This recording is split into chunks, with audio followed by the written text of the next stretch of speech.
IPL సందడి నెలకొంది. విశాఖ వేదికగా ఇవాళ Delhi Capitals Lucknow super Giants మధ్య మ్యాచ్ జరగనుంది. రాత్రి 7:30 గంటలకు మ్యాచ్ ప్రారంభం కానుంది. మ్యాచ్ ని తిలకించేందుకు అభిమానులు ఎప్పుడెప్పుడు స్టేడియానికి వెళ్దామనే ఉత్సుకతతో ఎదురు చూస్తున్నారు. ఇప్పటికే ఆన్లైన్ లో టికెట్లకు సంబంధించిన విక్రయాలు కూడా పూర్తయ్యాయి. టికెట్ దొరకని అభిమానులు నిరుత్సాహానికి గురయ్యారు. విశాఖ పిచ్ ని బ్యాటింగ్ కి స్వర్గధామంగా తీర్చిదిద్దారని ఏసీ అధికారులు చెబుతున్నారు. బ్యాటర్ల బాదుడుకు అడ్డుకట్ట వేయాలంటే బౌలర్లు అమ్ముల పొదిలోని అస్త్రాలను బయటకు తీయాల్సిందే.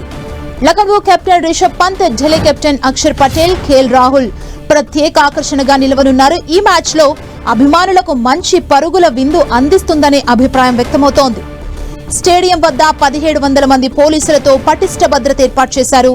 మ్యాచ్ చూసే ప్రేక్షకుల కోసం 30 ప్రత్యేక బస్సులను ఏర్పాటు చేసింది. నూతన ఎల్ఈడి లైట్స్ మధ్య మ్యాచ్ జరగనుంది.